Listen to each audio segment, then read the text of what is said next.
ఓపుకో ఓపుకో మనం కనుక కుదురంగా లేవనుకో మధు గారు తెలిపోతానండి. వీడు మధురు గారు తెలిపోతావా మరే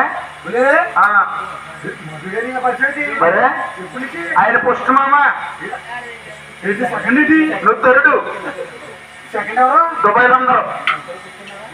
మరి పుట్టిగా దుబాయ్లో ఆయన పుట్టాడు. అనుకున్నా నువ్వు మూడవది.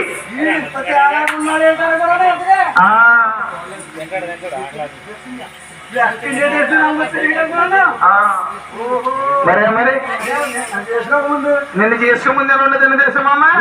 సిలుకోసేరాలు ఎవరు? అవునమ్మా సిలుకోసేరాలు సిలుకోసేరాలు